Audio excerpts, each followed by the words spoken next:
1 അധ്യായം. കാനാൻ ദേശത്തെ വിജാതിയർ. ജോഷുവയുടെ മരണത്തിന് ശേഷം കാനാൻ നിവാസികളോട് യുദ്ധം ചെയ്യാൻ തങ്ങളിൽ ആരാണ് ആദ്യം പോകേണ്ടതെന്ന് ഇസ്രായേൽ ജനം കർത്താവിന്റെ സന്നിധിയിൽ ആരാഞ്ഞു. കർത്താവ് പറഞ്ഞു, യൂദ ആദ്യം പോകട്ടെ. ഇതാ ഞാൻ ആ ദേശം അവരെ ഏൽപ്പിച്ചു കൊടുത്തിരിക്കുന്നു. യൂദ സഹോദരനായ ശിമയോനോട് പറഞ്ഞു, എനിക്ക് നിശ്ചയിക്കപ്പെട്ടിരുന്ന പ്രദേശത്തേക്ക് എന്നോട് കൂടെ വരിക. കാനാന്യരോട് നമുക്ക് പോരാടാം. നിനക്ക് നിശ്ചയിക്കപ്പെട്ടിരിക്കുന്ന ദേശത്തേക്ക് ഞാനും നിന്നോട് കൂടെ പോരാം.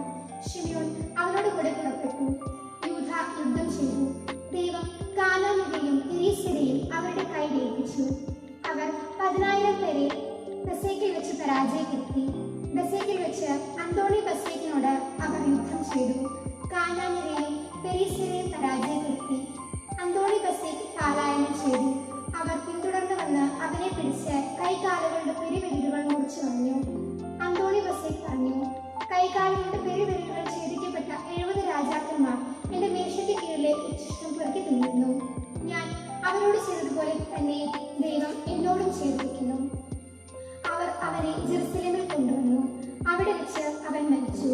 യൂദാ ഗോത്രക്കാർ ജെറുസലേമിന് എതിരായി യുദ്ധം ചെയ്ത് അത് പിടിച്ചടക്കി അതിലെ നിവാസികളെ വാളിനിരയാക്കുകയും നഗരത്തിൽ തീ വെക്കുകയും ചെയ്തു. അതിനുശേഷം യൂദാ ഗോത്രം നെഗേബിലെ മലയോരങ്ങളിലും താഴ്വാരകളിലും താമസിച്ചിരുന്ന കാനാന്യരോട് യുദ്ധം ചെയ്യാൻ പുറപ്പെട്ടു. ഹെബ്രോണിൽ താമസിച്ചിരുന്ന കാനാന്യരോട് അവർ യുദ്ധം ചെയ്തു. ഹെബ്രോൺ പണ്ട് കിരിയാത്ത് ആർബ എന്നാണ് അറിയപ്പെട്ടിരുന്നത്. അവർ ശേഷായി, ആഹമീം, തൽമായി എന്നിവരെ പരാജയപ്പെടുത്തി. പിന്നീട് അവർ തബീർ ദേശക്കാരോട് യുദ്ധം ചെയ്തു. തബീറിന്റെ പഴയ പേര് കിരിയാത്ത് സേഫർ എന്നായിരുന്നു.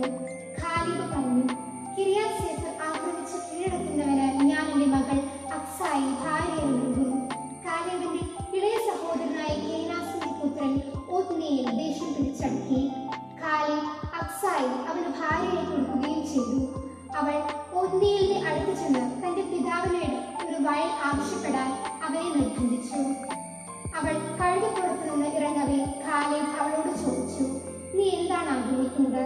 അവൾ പറഞ്ഞു, എനിക്കൊരു സമ്മാനം തരിക. നെഗീബിലാണല്ലോ എന്നെ പാർപ്പിച്ചിരിക്കുന്നത്. അതുകൊണ്ട് ഏതാനും നീർച്ചാലുകളും എനിക്ക് തരിക. കാലേബ് അവൾക്ക് മലയിലും താഴ്വാരങ്ങളിലും നീർച്ചാലുകൾ വിട്ടുകൊടുത്തു. മോശയുടെ അമ്മായിയപ്പനായ കേനിന്റെ പിൻഗാമികൾ യൂദാ ഗോത്രക്കാരോട് കൂടെ ഈന്തപ്പനകളുടെ നഗരത്തിൽ നിന്ന് നെഗീബിൽ ആരാധന സമീപത്തുള്ള യൂദാ മരുഭൂമിയിലേക്ക് പോയി. അവർ അവിടെ എത്തി അവിടുത്തെ ജനങ്ങളോട് കൂടെ ജീവിച്ചു. അതിനുശേഷം യൂദാ സഹോദരനായ ശിമയോനോട് പുറപ്പെട്ടു. തേഫോത്ത് നിവാസികളായ കാനാന്യരെ പരാജയപ്പെടുത്തി നിശേഷം നശിപ്പിച്ചു.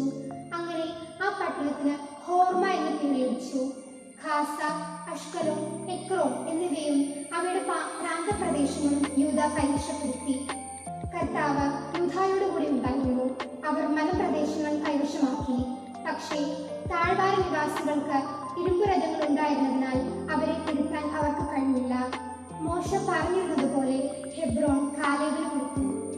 അവിടെ നിന്ന് അനാത്തിന്റെ 3 പുത്രന്മാരെ അവൻ പുറത്താക്കി. ബെഞ്ചമിന്റെ ഗോത്രക്കാർ ജെറുസലേം നിവാസികളായ ജബൂസ്യരെ പുറത്താക്കിയില്ല. അതിനാൽ ജബൂസ്യർ ബെഞ്ചമിൻ ഗോത്രക്കാരോടൊപ്പം ജെറുസലേമിൽ ഇന്നും താമസിക്കുന്നു. ജോസഫിന്റെ ഗോത്രം ബഥേലിനെതിരെ പുറപ്പെട്ടു.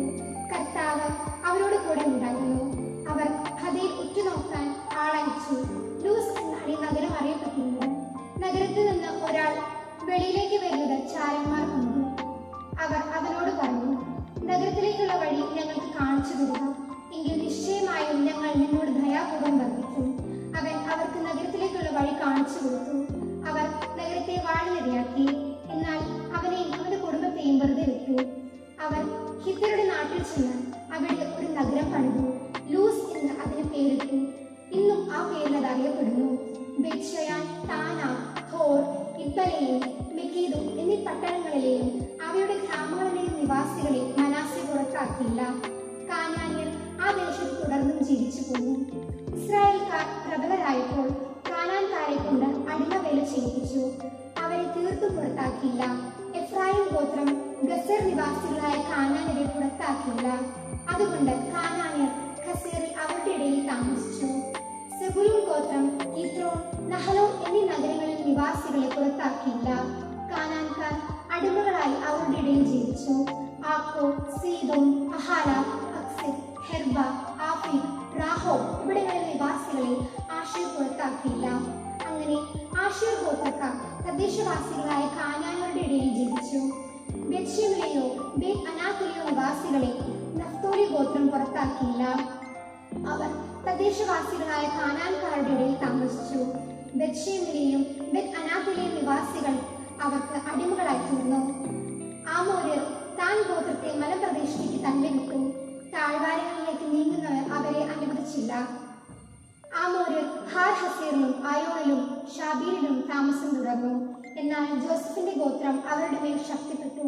അവർ അടിമകളായി തീർന്നു. ആമോര്യരുടെ അതിർത്തി സേല മുതൽ മുകളിലേക്ക് അക്രാബീം കയറ്റം വരെയായിരുന്നു.